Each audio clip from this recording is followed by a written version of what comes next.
और आप देख रहे हैं मिराकी वार्ता न्यूज़। आज हम टोंक के उनियारा गांव में हैं। यहां एक महिला की कहानी जानेंगे, उसी की जुबानी।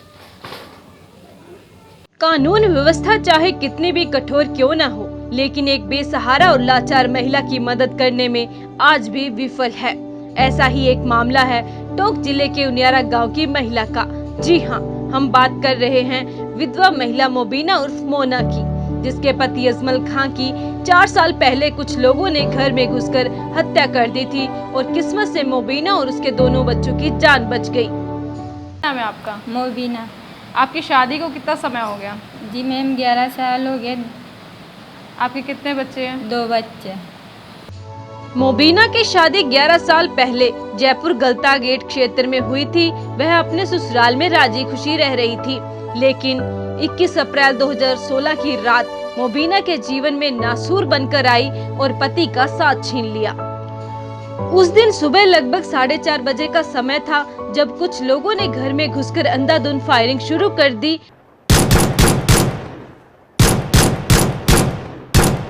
जिसमें मोबीना के पति की मौके पर ही मौत हो गई।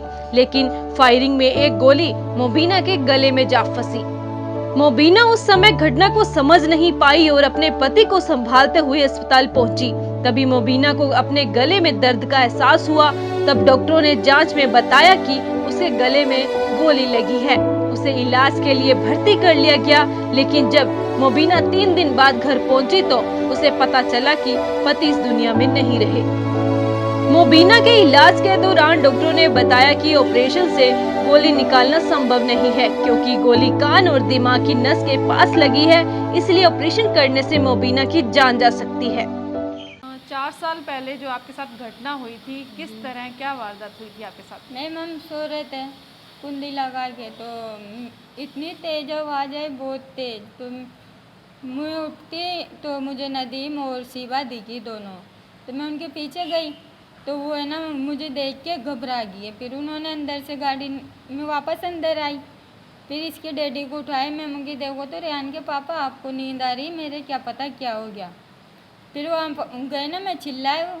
तो फिर मेरी जेठानी और जेठ आए 3 मंजिल से, उनका भाई भी सो रहा था। उन्होंने कहा भाई ना गोली लग गई। मुझे गोली लग गई और जो नदी में वो तो बदन पूरा चल गया था। अंदर से गाड़ी निकाल के मेन गेट भी बंद था। फिर स्टाफ उनको हॉस्पिटल ले गई, इसके डैडी को। फिर मैं अंदर आई वापस, तो स्टाफ को कमरा वमरा दिखाने के बाद मैंने उनसे कहा कि मेरे क्या पता यहाँ पे क्या हो रहा है। तो उन्होंने कहा भाई मोना तेरे गोली है, तू भी चल वहाँ पे। तो फिर हम हॉस्पिटल चल गए। 3 दिन बाद हॉस्पिटल मेरी में 3 दिन तक मम्मी पापा आए तो इन्होंने जांच करवाई मेरी हॉस्पिटल में।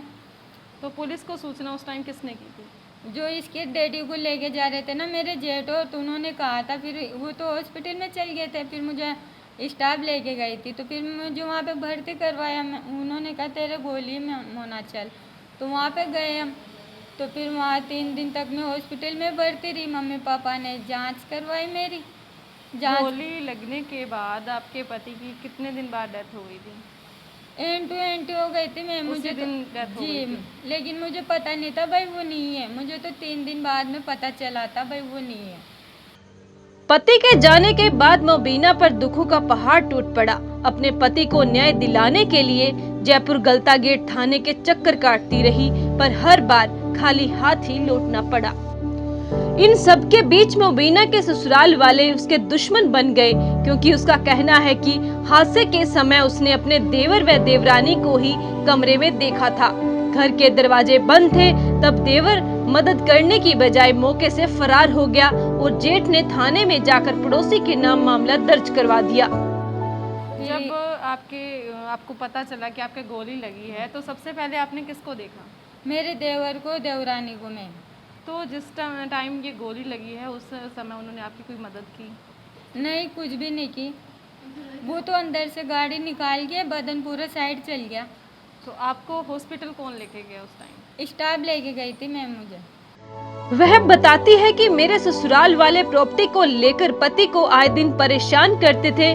उसकी एक दुकान भी है जिस पर पति की मृत्यु के बाद देवर ने कब्जा कर लिया है। पति के जाने के बाद ससुराल वालों ने मेरे और मेरे बच्चों को मारपीट की और घर से निकाल दिया। जिसके बाद वह पीहर आकर रहने को मजबूर हो गई। आपको कितना समय हो गया? 5 साल हो गए। तो आप अपने माता पिता के साथ किस तरह रह रही हैं? मैं मम्मी पापा के साथ, बहन भाइयों के साथ, सबके साथ अच्छी तरह रहती हूँ, लेकिन कब तक माँ बाप खर्चा उठाएंगे? 2 बच्चे अलग है, लिखाई पढ़ाई खुद का खर्चा, फिर है ना मेहनत अलग नहीं होती मुझसे। तो आप माता पिता के साथ रहते हुए पूरे परिवार के साथ रहती हैं, कितने भाई बहन हो आप? 9 बहन भाई हैं। तो सबका खर्चा किस तरह से चलता है? बहुत मुश्किल चलता है। पापा किसी की गाड़ी चलाते हैं, भैया भी गाड़ी चलाते हैं। तो लॉकडाउन के दौरान भी मुसीबत तो आई होगी? मुसीबत आई थी, लेकिन किया जब भी मिलजुल के परिवार ने संभाला जी। आपको आपके बच्चों को संभाला। बूढ़े माता पिता ने लगाई गुहार, बेटी को मिले न्याय। मोबीना के पिता का कहना है कि मेरे दामाद की मृत्यु के बाद उसके परिवार वालों ने बेटी को घर से निकाल दिया। हमने अपने स्तर पर कई बार बात करने की कोशिश की, लेकिन मेरी बेटी व बच्चों से कोई मिलने तक नहीं आया। अब वह बेटी और उसके बच्चों को पालन पोषण कर रहे हैं। कितने साल पहले आपकी बेटी की शादी की थी? 11 साल हो गए सर शादी करे। आपकी बेटी के साथ ये घटना हुई, तो अभी क्या हो रहा है उस केस में, क्या चल रहा है? कोई सुनाई नहीं हो रही। मैम जाते हैं वापसी आ जाते हैं, कोई सुनता नहीं है हमारी। तो इनके ससुराल वाले जो हैं, इनसे आपने बात करने की कोशिश की? बात करते नहीं है ना सर, वो तो जो है इन बच्चों को और इनको बच्ची को कोई संभालते नहीं। कोई ये नहीं पूछते कि गाँव मेरा दोस्त आएगा, दोस्त संभालते नहीं, बिल्कुल ही उनको पूछ ही नहीं करते इनकी। तो इस समय जो लॉकडाउन भी निकला है, अभी आपका खुद का परिवार है, तो बच्चे को रखने के लिए खर्चे पानी किस तरह से व्यवस्था करते हो अब आप? जैसा हमारे घर में सकता पकता है, जैसा खा लेती है, हम खाते हैं जो ये खाती है, हमारे साथ रहती है। आप क्या काम करते हो? गाड़ी चलाता था ना। तो गाड़ी चलाते हैं तो पूरे परिवार का खर्चा उठाना तो मुश्किल पड़ता होगा। अब ये बच्चे भी है, ऐसे करके मुश्किल पड़ता है, लेकिन मैम अब क्या करें, वो तो जो कुछ मिलता है वो बच्चों के शामिल में खा लेते हैं। तो पुलिस प्रशासन जो है अभी कोई कार्रवाई नहीं कर रहा, उसके लिए आप लोगों के क्या अभी प्रयास चल रहे हैं? पुलिस प्रशासन के पास जाते हैं तो वो कहते हैं कि कर रहे हैं कार्रवाई। कमिश्नर साहब के पास भी गए 4-5 मरतबा, उनके पास भी हुआ है, लेकिन वो भी कह रहे हैं भाई कर रहे हैं, चल रहा है तुम्हारा काम। तो 4 साल निकल चुके हैं, अभी तक आश्वासन ही मिल रहा है कि आपके केस में कोई कार्रवाई नहीं की गई है? नहीं की, खाली आश्वासन नहीं मिल रहा है, कोई कार्रवाई नहीं हो रही अभी। मोबीना की माता का कहना है कि बेटी की शादी रिश्तेदारों के कहने से अच्छे घर में की थी। मेरी बेटी अब बहुत मुश्किलों में है, जिसकी कोई मदद नहीं कर रहा। एक तरफ पति के जाने का गम है और दूसरी तरफ गले में फंसी गोली से वह तिल तिल मरने को मजबूर है। हम माता पिता भी कब तक साथ देंगे? मेरी बेटी को जल्द से जल्द न्याय मिले। शादी करी, मुझे बहुत दाम धूम से कर दी। वो ससुराल चल गई, फिर उसके बच्चा हुआ तो अच्छी तरह रहते थे वो। अब उसका सवा गुजार दिया तो बच्ची मुसीबत में हो गई। उसके साथ मैं भी मुसीबत में हो रही हूँ। बहुत दर्द हो रहा है मेरे। मैं क्या है, वो बहुत दुख उठाती हूँ उसके पीछे। अब इसका पूरा इंसाफ मिलना चाहिए हमें। मेरी बच्ची का कोई रहने का ठिकाना नहीं है, कोई इसका खर्चा नहीं है इसके पास। मैं बूढ़े माँ बाप हैं, हम करते हैं गुजारा, तो अब इसको थोड़ा बहुत इंसाफ मिलना चाहिए। मेरी बच्ची को बिल्कुल इंसाफ मिलना चाहिए। पीड़िता की बहन ने बताया कि मेरी बहन के ससुराल वालों ने काफी परेशान किया, कई बार मारपीट भी की, जिसकी शिकायत पुलिस में लगातार करने पर भी कोई मदद नहीं मिली। बहन व उसके बच्चों को खाने के लिए गोली लगी ना, तब हम सब यहाँ से वहाँ पे रहने लग गए जयपुर दीदी के पास। तो है ना, वहाँ पे हमारे से लड़ाई करने लग गए थे। इनके जेठ देवरानी बोलती थी कि ये थाने में जाती थी ना पूछने इंसाफ के लिए, तो बोलती थी कि रोज़ रोज़ ही क्या लेने जाती हूँ, वहाँ पे नहीं हो, कुछ भी नहीं हो तेरा। तो जो फिर ये एक दिन भी सर का फ़ोन आया, जो फिर सर ने बुलाया ना, तो वो लड़ाई करके हमसे और वहाँ पे भेज दिया मैं थाने में। ना तो हम थाने में गए, जो दीदी को ना इद्दत में ही नंगे पैर ही निकाल दिए, रुपट्टा कुछ भी नहीं था इनके पास। तो हम पैर वहाँ पे थाने में गए, गलता गेट। तो फिर है ना, उन्होंने भी वो भी आए, जो झूठ मार चूड़ियों के इनके निशान बता दिए कि सर हम ऐसे ऐसे मारी हो। जो फिर सर उनसे बात करे भाई ऐसे मारने के बाद, फिर है ना वो हम बोले सर हमारा सामान भाई निकाल दिया ना, तो अब हम वापस नहीं जाएंगे, जो सामान ले आने दो। जो सर से बोले भाई ठीक है। तो फिर है ना वो बोले कि है ना सामान लेने गए तो भाई तुम सामान लेके जा रही हो ना? मैं कि सर कुछ भी नहीं लेके जा रही, ओनली ये आटे की टंकी लेके जा रही हूँ और हमारे पहनने के कपड़े के ना दिखाओ बैग में, अगर कोई जेवरात ये पैसे वैसे तो नहीं लेके जा रहे आप? मैं कि नहीं ऐसा कुछ भी नहीं है, देख लो आप। कि ना अभी लेके जा रही हो ना तो स्टाम्प पे लिख के जाओ। मैं कि सर ये अंकल जी इस पे स्टाम्प की क्या बात ना, स्टाम्प लिख के जाओ। फिर मैंने कहा मैं कि ठीक है चलो लिख दूंगी, आटे का स्टाम्प लिखवा रहे हो ना तो लिख दूंगी। मुझे एक आप ले लो एक हमें दे दो। उन्होंने साफ मना कर दिया कि तुम्हें काहे का दें। मुझे नहीं फिर कल करे आप कहीं और भी नाम लगा दोगे कि मोना वो ले गई, जो उन्होंने मना कर दिया कि नहीं। बच्चों के दिल में दर्द भरी पीड़ा।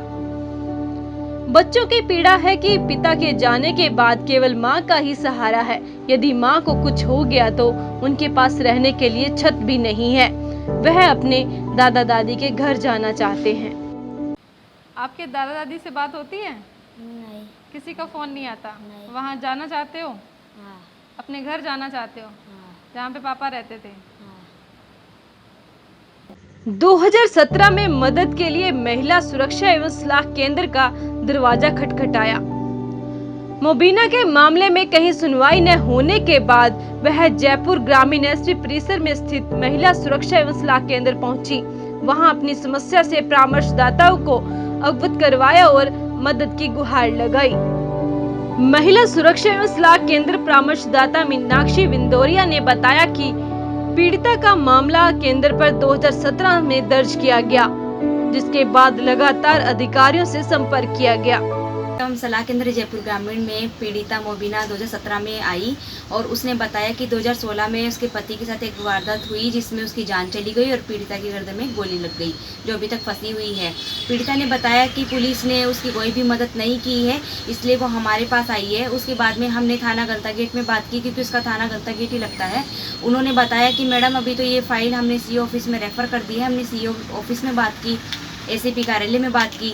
वहाँ से उन्होंने बताया कि अभी इसका नार्को टेस्ट होना है, क्योंकि हो सकता है महिला झूठ बोल रही हो, इसलिए हमने आगे ये इसका नार्को टेस्ट होना है और उसके लिए अभी इन्वेस्टिगेशन भी चल रहे हैं। मोबीना ने अपने माता पिता पर बोझ न बनकर अपना और अपने बच्चों का पेट भरने का फैसला लिया और घर बैठे ही मजदूरी करना शुरू कर दिया। वह दिन भर में बीड़ी बनाने का काम करती है, जिससे वह 50 रुपए के 30 बीड़ी के बंडल बनाती है। वह अपने बच्चों का व खुद का खर्चा निकालती है। मोबीना ने बताया कि गोली गले में अटक जाने के कारण बारिश व गर्मी के मौसम में आंखों में खून जम जाता है और शरीर काम नहीं करता है। उस समय मजदूरी करने में भी शरीर साथ नहीं देता और वह ज्यादा मेहनत नहीं कर पाती है। मैं अपने पियर में रह के मेहनत करती हूँ, बीड़ी बनाती हूँ। क्यों अपने बच्चों का खर्चा, खुद का खर्चा चलाती हूँ। कब तक माँ बाप के ऊपर खर्चा करूँ? लिखाई पढ़ाई अच्छी स्कूल में नहीं पढ़ा सकती बच्चों को, इतने पैसे नहीं हैं। बच्चों को कुछ नहीं कर सकती मैं, अब पियर में रह के बीड़ी बनाती हूँ। मोबीना अपने बच्चों के भविष्य को लेकर चिंतित है। वह कम पढ़ी लिखी होने के बावजूद भी बच्चों को पूरा समय देकर पढ़ाती है, ताकि जिस तरह वह परेशानियों से जूझ रही है वैसी परिस्थितियों से बच्चों को दूर रख सके। वह उन्हें अच्छी शिक्षा देने का प्रयास कर रही है।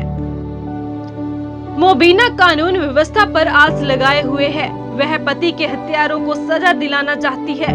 उसका कहना है कि जब तक उसके पति के हत्यारों को सजा नहीं मिल जाती तब तक वह चैन की सांस नहीं ले सकती। जयपुर गलता गेट थाने में मोबीना पत्नी स्वर्गीय अजमल खान बाबत मामला दर्ज करवाया गया, जिसमें धारा 460, 307, 302, 120 भी आईपीसी लगाई गई। इस मामले की तफ्तीश कर रही पुलिस ने बताया कि मृतक के परिजनों का कहना है कि मकान के पास खाली प्लाट पड़ा हुआ है, जिसे लेकर पड़ोसी से विवाद चल रहा था। इसी आधार पर मोबीना के ससुराल वालों को पड़ोसी के साथ जमीन विवाद को लेकर अजमल की हत्या का शक है, लेकिन सबके बीच मोबीना इसे निराधार मानती है और अपने देवर व देवरानी पर शक की सुई घुमाती है। इसी के चलते मोबीना व उसके देवर व देवरानी का भी नार्को टेस्ट किया गया था, परंतु कुछ हासिल नहीं हो पाया। पुलिस की फाइनल रिपोर्ट के अनुसार 7 जुलाई को न्यायालय अतिरिक्त सिविल न्यायाधीश एवं महानगर मजिस्ट्रेट में पुलिस ने एफआईआर लगाई और केस बंद कर दिया गया।